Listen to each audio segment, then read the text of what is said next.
जो काम जम्मू कश्मीर सरकार को करना चाहिए था, यहाँ की एजेंसीज को करना चाहिए था, वो काम जो है इन फायर एंड एमरजेंसी के जो पेरेंट्स हैं इन्होंने किया। और सड़कों पे इनके द्वारा जो है प्रोटेस्ट किए गए, काफ़ी बार जो इनके साथ धक्का मुक्की भी जो है यहाँ पे देखने को मिली।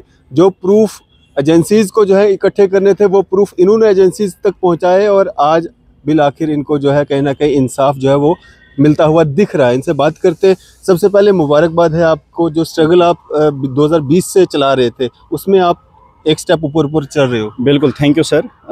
असल में जो सच्चाई का काम हो, जो गलत के लिए खड़ा उतरेंगे तो हमेशा उसकी कामयाबी होती है, जीत होती है। तो वही चीज़ है जम्मू कश्मीर का जो फायर एंड इमरजेंसी डिपार्टमेंट में, जिसमें ये घोटाला देखने को मिला। एक बार नहीं, दो बार नहीं, तीसरी बार भी घोटाला किया गया। बट इसमें एलजी साहब ने इसने अब वो मोर्चा कसा है। इसने ये अपने वादों का और बातों का पाबंद है। इसने ये चीज़ें हमें बताई कि उस वक्त भी जब हम पहली बार इसको मिले, उस वक्त भी इसने बताया कि मैं इसमें कोई कसर ना छोड़ूं। जो भी इसमें भ्रष्टाचारी होंगे, जो भी इसमें हमें देखने को मिलेगा, हम ओपनली किसी भी डर के बगैर, किसी के पोजीशन में ना आके, किसी भी फेवर में ना आके हम इसको खंगालेंगे। और जो भी इसमें फंसेंगे हम उसके ऊपर कड़ी कार्रवाई करेंगे। और उसका नताइज कल 1 जनवरी 2025 में सामने आ गया, जिसमें 109 कैंडिडेट्स के ऊपर एफआईआर दी गई। इसमें जो कमेटी है जिसने ये घोटाला को बढ़ावा दिया, उनके ऊपर कार्रवाई आने वाले वक्त में उनके नाम भी सामने आ जाएंगे। और हमारी एक्सपेक्टेशन है they will be put behind the bars. एक सॉलिड एक्शन होना चाहिए, जो एक मार्क ऑफ हिस्ट्री रहेगा कि एलजी मनोज सिन्हा साहब ने ये काम किया। और सबसे बड़ी अचीवमेंट ये है कि इसमें उन लोगों को पनिशमेंट दिया जाएगा जो लोग गलत सर्टिफिकेट्स के बुनियाद पे, कंप्यूटराइज्ड सर्टिफिकेट्स के बुनियाद पे, फॉर्जरी डॉक्यूमेंट्स के बुनियाद पे गवर्नमेंट के अकाउंट से पैसा ले रहे थे। और इस डिपार्टमेंट में अपना हाथ उन्होंने जमाया था, इस नौकरी पे हाथ उन्होंने जमाया था। और मेरिटोरियस कैंडिडेट्स का जो मेरिट है उसके साथ कत्ल उन्होंने किया था। We are very thankful to LG साहब। At the same time we are very thankful to advocate Abhinav Sharma, जो शाना बशाना हमेशा खड़ा रहे। और उसके साथ साथ आपका भी हम शुक्रिया करते हैं कि आपने हमेशा हमारी जो जेन्युइन डिमांड थी, जेन्युइन बात थी, वो आगे पहुंचाने में आपका हमेशा योगदान रहा। एलजी साहब से भी मुलाकात हुई आपकी? जी सर, कल हमारी एलजी साहब से मुलाकात हुई थी, टेबल टू टेबल हमारी बात हो गई। तो उसने हमें और विश्वास दिया कि अभी कुछ चीजें रह गई हैं और जिनके ऊपर कार्रवाई हो जाएगी। और जो भी इसमें कल्प्रेटर्स होंगे, जो भी इसमें क्रोकोडाइल वाले जिन्होंने एक्शन किया होगा, तो उनके ऊपर सख्त से सख्त कार्रवाई की जाएगी और आपको कंप्लीट जस्टिस दिया जाएगा। पर पोस्ट कितना पैसा इन लोगों ने दिया था? सर, हम ये नहीं कह सकते हैं कि कितना पोस्ट, बट ऐसा सुनने में आया था कि किसी ने 5 लाख भी दिए थे, किसी ने 7 लाख भी दिए थे, किसी ने 10 लाख भी दिए थे। बट एक्चुअली ये कंपटीशन कुछ डिफरेंट तरीके से मतलब कंपटीशन जो इसमें था करप्शन का, वो कुछ डिफरेंट तरीके से था। वो क्या था कि कंपटीशन करप्शन वालों जो करने वाले हैं और जो बच्चे इसमें बैठे थे एग्जाम जिनको देना था, उनके दरमियान था। और कोई किसी बंदे ने पेपर लिया था 5 लाख को, किसी बंदे ने पेपर लिया था 7 लाख में, किसी बंदे ने पेपर लिया था 8 लाख में। आप मुझे सर बताइए, कोई कैंडिडेट उसने 10 इयर्स पहले स्टडीज छोड़ दी है, उसकी उस वक्त 10 इयर्स पहले 8th क्वालिफिकेशन है, आज भी उसकी 8th qualification. How it is possible that in examination जिसके पास पीएचडी की डिग्री है, जिसके पास मास्टर्स की डिग्री है, कोई एमएससी करके है, उसको खाली 60, 65 या 70 तक वो पहुंचता है, क्योंकि ये जो पेपर का जो स्टेटस था वो एक अच्छे लेवल तक था। बट वो कैंडिडेट जिसने 10 साल पहले स्टडी अपनी छोड़ दी है, अभी वो 8th क्लास की क्वालिफिकेशन है, तो वो अचीव 90 मार्क्स कर रहा है। So it was an complete green signal towards those candidates. और ये उंगली उठ रही थी उन कैंडिडेट्स के ऊपर जिन्होंने घोटाला किया। जब आप प्रोटेस्ट पे बैठा करते थे, कई बार आप लोगों को रोका भी गया था, हंगर स्ट्राइक पे भी आप लोग बैठे थे, आपको लगता था कि आप इस यहाँ तक पहुँच पाओगे? सर, उस वक्त हमारे हाथों में इससे ज़्यादा कुछ करने को था ही नहीं। हम सेक्रेटरीट में एक बार नहीं, 2 बार नहीं, 100 बार नहीं, 1000 बार गए। हम एलजी साहब को 1 बार नहीं, 2 बार नहीं, 3 बार, 5 बार हमारा मुलाकात हुआ। हमारी अपॉइंटमेंट उस वक्त जो एक्स चीफ मिनिस्टर थी स्टेट, उसके पास भी हम गए। चीफ सेक्रेटरी साहब के पास भी गए, चीफ सेक्रेटरी अटल डुल्लू साहब के पास भी गए, प्रिंसिपल सेक्रेटरी होम के पास भी गए और कमिश्नर सेक्रेटरी जीएडी साहब के पास भी गए। उसको हमने ये सारी चीजें जो हमारे पास एविडेंस वो हमने सामने रखी। सर इसमें यहाँ चीजें घोटाला देखने को हमें मिल रहा है। सर ये देखिए, इस फैमिली से इतने बंदे, इस घर से इतने बंदे, इस मोहल्ले से इतने बंदे, वो सारी चीजें हमने सामने रखी क्योंकि अंदर से बड़ा दुख था कि वो लड़के, वो एस्पिरेंट्स, वो कैंडिडेट्स नौकरी कर रहे जिनके पास 8th की क्वालिफिकेशन है, वो लड़के हमने OMR शीट्स भी प्रोवाइड किए थे, उनकी जेरोक्स कॉपीज भी हमने प्रोवाइड की थी जिसमें उनके पास खाली 20, किसी के पास 25, किसी के पास 35, बट जो फाइनल जब सिलेक्शन लिस्ट सामने आता है तो उसमें उनके 90 ऊपर मार्क्स होते हैं। तो बड़ी दुख उन लोगों के साथ हुआ जिन लड़कों ने, जिन बच्चों ने इसमें मेहनत की थी और ये ख्वाब देखा था कि अब इसकी बार हमारे साथ इंसाफ हो जाएगा, क्योंकि हम एक बार नहीं, 2 बार नहीं, तीसरी बार हम एग्जाम के लिए बैठ रहे थे कि हमारे साथ इंसाफ हो जाएगा, इंसाफ के बुनियाद पे हम ये नौकरी अचीव करेंगे, बट ऐसा नहीं हुआ, हमारे साथ विश्वासघात किया गया। जो काम LG एडमिनिस्ट्रेशन को करना चाहिए था, एजेंसीज को करना चाहिए था, सबूत इकट्ठा करने का, वो काम आप सब ने किया और फिर भी 4 साल हो गए यहाँ तक आपको पहुँचने में। आपको लगता है कुछ डिले हो रहा है?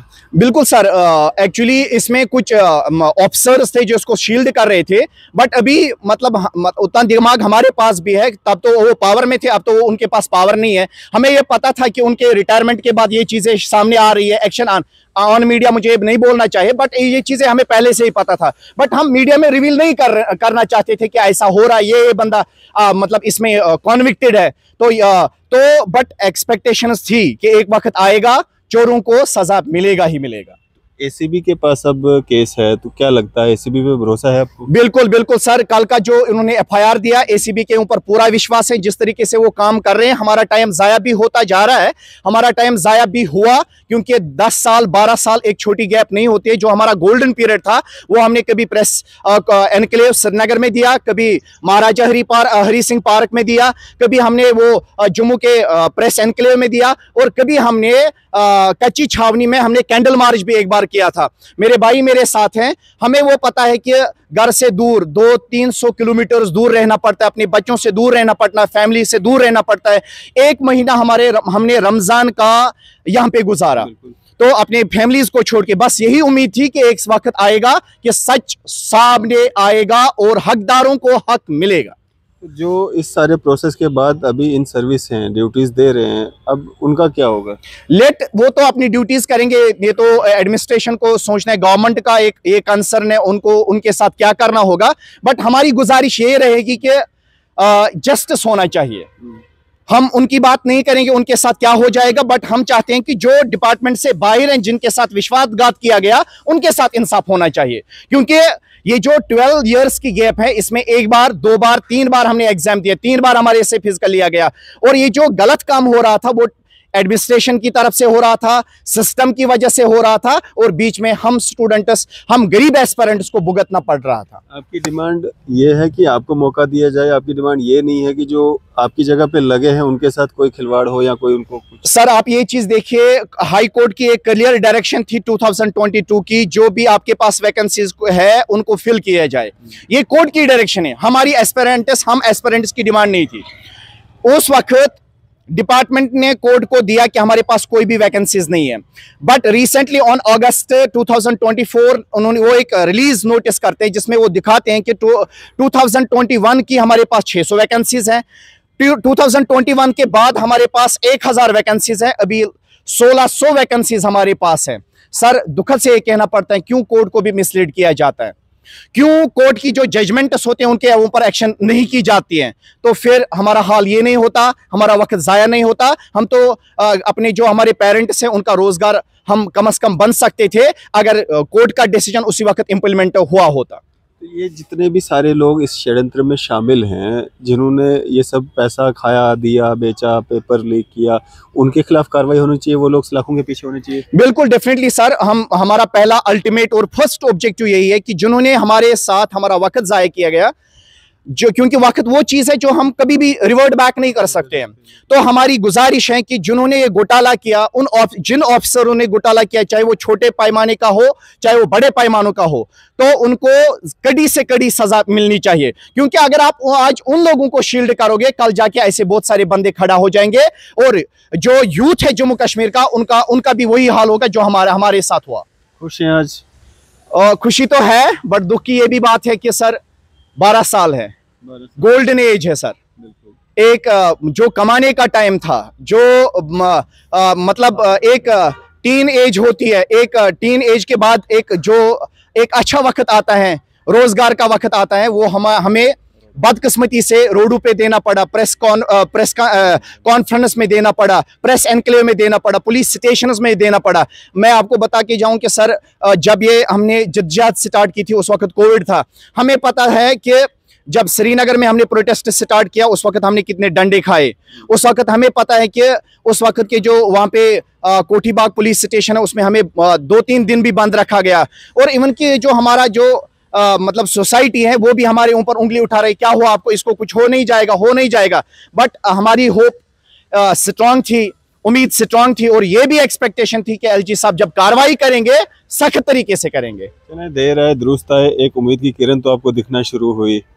बिल्कुल बिल्कुल सर, चलो we are very thankful to you and at the same time हमारे लिए खुशी का भी मौका है कि गलत काम को सपोर्ट करने वाले को आज सज़ा दिया जाएगा। बहुत वक्त के बाद आज तक उन्होंने वो ये चीज़ करके खुद को बचाया, बट अल्टीमेटली इसका रिजल्ट ये सामने आ रहा है कि गलत करने वाले हमेशा फंस जाते हैं। आपको लगता है अगर आप लोग प्रोटेस्ट नहीं करते, लाठियाँ नहीं खाते, यहाँ पे माह रमज़ान के महीने में आपने यहाँ पे प्रोटेस्ट नहीं किया होता तो आज ये दिन आपको देखने को मिलता? सर मैं आपको ये बता के जाऊँ, थोड़ा ये इस टॉपिक से बाहर है। ये एक चीज़ है कि हमने उस वक्त हम इसमें बहुत सारे एस्पिरेंट्स जिन्होंने एग्जाम दिया था, बट मैं वो पहला बंदा हूं जो पहले प्रेस एनक्लेव श्रीनगर में खड़ा हुआ। मेरे साथ निसार भाई है, मेरे साथ परवेज साहब है, मेरे साथ मेरे एक और भाई है जो हमेशा खड़ा रहे कि नहीं हमें स्ट्रगल करनी है, चाहे कुछ भी हमें करना पड़े हमें स्ट्रगल करना है।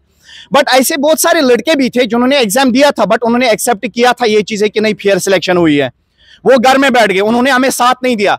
हम खाली वो कैंडिडेट ने स्ट्रगल किया जो कोर्ट में, या ये जो हमारे पास भाई है ये हमेशा खड़ा रहे कि नहीं हमारे साथ गलत हुआ, हम इन गलत करने वालों को बख्शेंगे नहीं। बट दुख की ये बात है कि सारे बच्चों ने हमें साथ नहीं दिया।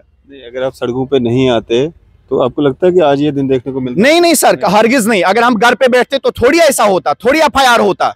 अगर हम लाठी नहीं हमारे ऊपर लाठी नहीं बरसाते, हम जेल नहीं जाते, हम पुलिस स्टेशन में नहीं जाते, हम मीडिया के सामने नहीं आते, हमने अपने घर को छोड़ दिया। पिछले साल में 2023 में 1 महीना हमने भूखा होके घर से दूर होके यहाँ पे गुजारा। तो जब ये चीजें हमने की तब जाके इसका रिजल्ट ये है कि एफआईआर लॉन्च हुई, कार्रवाई हो रही है और आगे भी हो जाएगी। बिल्कुल। क्या नाम है आपका? मेरा नाम अमन सर, मैं जम्मू से रिप्रेजेंट करता हूँ। कहाँ से? मैं जम्मू से, खास जम्मू से। खुश है सर? खुशी भी है, और जो हमने 12 साल 13 साल कम नहीं होते सर, जो इतना वक्त हमने रोडों पे गुजारा, घर से दूर, हमारे भाई जो श्रीनगर से आते हैं जम्मू अपनी फैमिली छोड़ के, हमें इस चीज़ का ये दुख हमारे को कभी भूलेगा नहीं सर।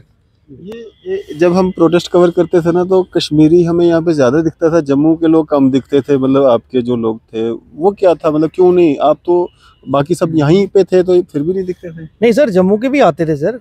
एक्चुअली वो जब कुछ खाने के लिए, क्योंकि इन्होंने रमज़ान रखा होता था सर, तो ये कुछ खाते नहीं थे बेचारे, भूखे यहाँ पे प्रोटेस्ट करते थे, गला सूख रहा तब भी प्रोटेस्ट कर रहे हैं। तो हमारे लड़के जो नवरात्रों में कईयों ने व्रत रखे होते हैं, कईयों ने नहीं रखे होते, तो वो थोड़ा आगे पीछे हो जाते थे सर। बाकी वो हमारे साथ, इनके साथ हम छाना पछाना खड़े रहे।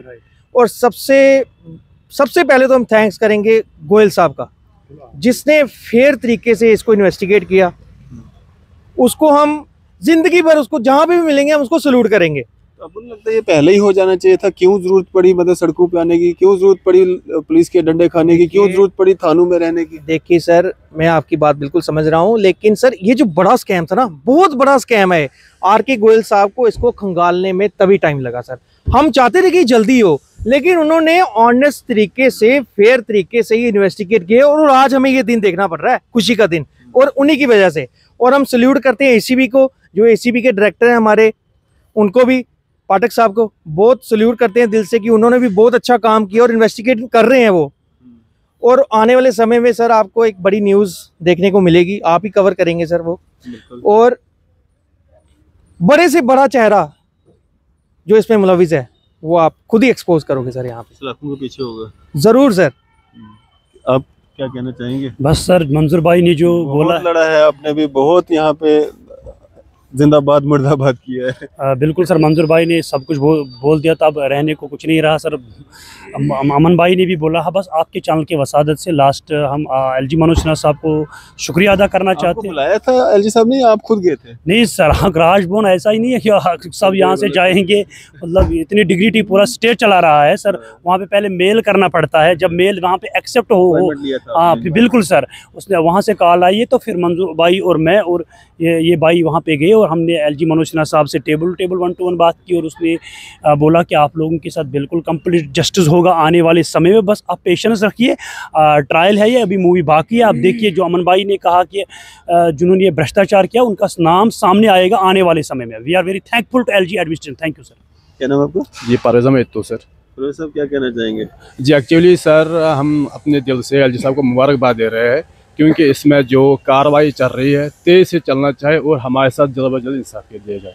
चलिए शुक्रिया हमारे से बातचीत करने के लिए। तो आप देख सकते हैं देर आए दुरुस्त आए, आखिरकार एक उम्मीद की किरण जो है इन लोगों को नज़र आ रही है, लेकिन अब इनको जस्टिस जो है, इनके साथ जो अन्याय हुआ है वो न्याय जो है इनको मिलना चाहिए। इनको कहीं ना कहीं एडजस्ट जो है वो किया जाना चाहिए। ये भी एक इनके साथ कहीं ना कहीं अन्याय हो रहा है, क्योंकि वो चीज़ तो आप कर रहे हो जो जिन्होंने इलीगल किया, जिन्होंने करप्शन किया है, उनको आप कार्रवाई करेंगे, उनको एफआईआर लगाएंगे, उनको आप सलाखों के पीछे करेंगे। लेकिन ये जो युवा हैं जिनकी वजह से ये सारा मामला यहाँ तक पहुँचा है, इन युवाओं को भी नज़रअंदाज नहीं किया जाना चाहिए। इनको भी कहीं ना कहीं एडजस्ट जो है वो किया जाना चाहिए। आपकी इस पर क्या राय है? अभी अपनी राय जो है ज़रूर साझा कीजिएगा। इसी तरह की मजीद अपडेट्स के आप देखते रहें न्यूज़ शहर इंडिया।